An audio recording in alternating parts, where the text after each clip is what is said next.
Hey guys, how you going?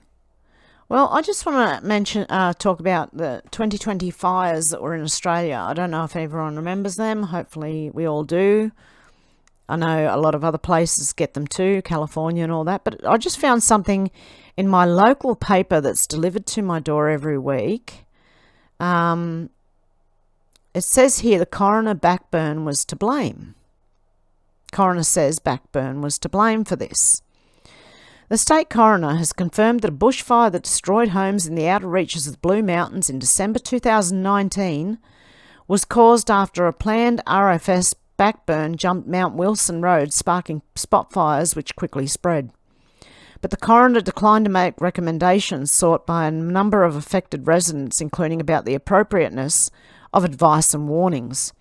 She said those issues were outside the scope of her inquiry. Teresa O'Sullivan last week handed down her findings into the Black Summer bushfires, including into the deaths of 25 people across the state, 7 of them firefighters. She made 28 recommendations, including that bushfires start as an unintended result of backburn should be considered for referral to the coroner, as they may relate to a safety issue that is in the public interest. Ms. O'Sullivan found that the Gross Valley fire, which burned homes and outbuildings at Mount Wilson, Mount Tomah, Blackheath, Barrambing and Bilpin, was started by the strategic backburn at Mount Wilson. The backburn was meant to halt the progress of the massive Gospers Mountain fire, the so-called mega blaze, which burnt 512,600 hectares over 15 weeks, and was the largest single forest fire in Australian recorded history. Miss O'Sullivan said that the Mount Wilson blackburn was lit on a day with the winds, humidity were predicted to be as good as conditions could get during that extremely dry and dangerous summer. Why backburn in summer? Who gave the order to backburn in summer? That's what was it the RFS or was it like the higher ups? That's what I want to know. Okay. The humidity levels dropped and the wind direction changed as at lunchtime. The easterly turning southwesterly, which pushed the embers across Mount Wilson Road and eventually into the Gross Valley. Residents whose properties burnt the next day had told the inquiry the emergency warnings they were given were not timely or appropriate and gave them little indication of the level of threat they faced. Ms. O'Sullivan noted that some communities affected, including Mount Wilson, had only one road in and out, leaving them with little option but to shelter where they could and brace for impact. Even those who were on notice of the oncoming fire were not prepared for it, its relentless ferocity and speed. But she recommended that the RFS develop training addressing the significance of early warning to communities with limited access to reliable communication systems.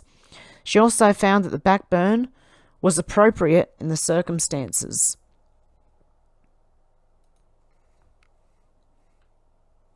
The residents had also asked the New South Wales government formally apologise to resident firefighters, communities impacted by escaped backburns that it set up in a compensation scheme for those affected by the Mount Wilson backburn and others.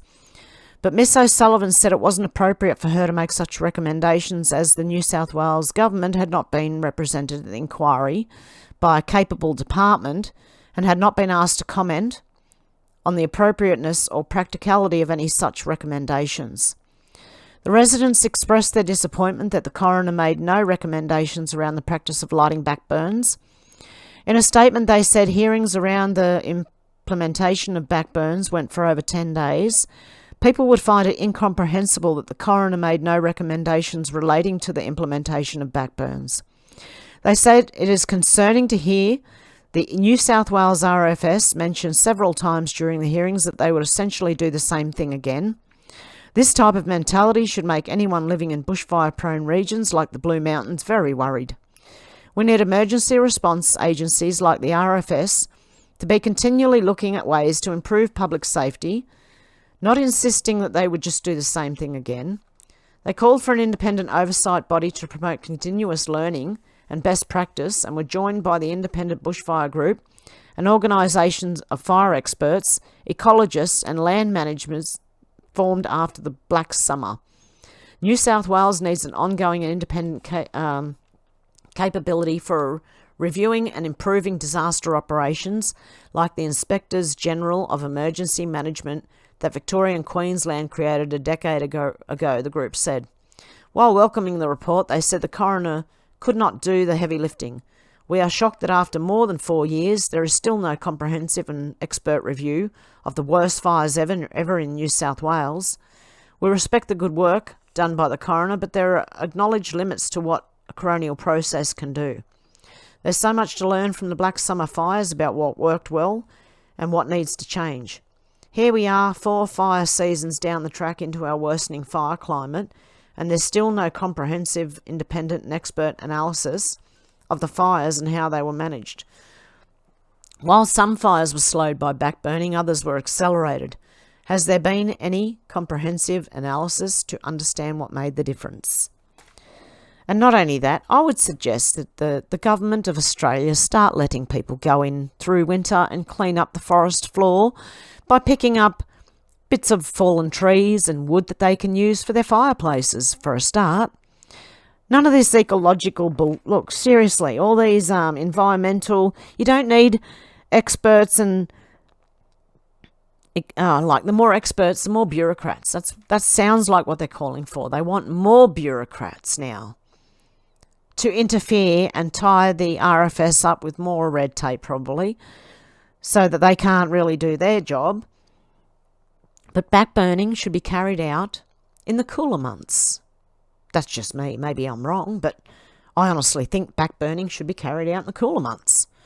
And that they should let people in winter go out into the bush and take only dead matter, like dead trees. Trees that have already fallen, not cut trees down or anything like that. Because it's really hard to burn wood from a tree you've just cut down. Seriously, it's hard to do. It's called green wood for a reason.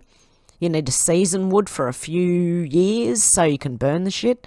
Anyway, you find lots of that on the forest floor. That's why bushfires take off so easily. And you could probably make more fire trails through the bush. Like areas where they get a tractor in and they remove bush from make another road. It's like another road. I know fires can jump roads, but people do need fire trails and other things so they can get out of the area if the main road is shut. Anyway, I don't have all the answers. You can let me know what you think about this down below. But the worst fires Australia ever had, they're blaming the RFS for some of it. You can tell me what you think down below. Oh, guys, there's a video up on Rumble that is actually different than this video. So if you want to go over there, I've just done the Twitter files over there. Okay. Have a good one, guys. Bye. Have a good morning, afternoon, or evening, wherever you are, guys. See ya.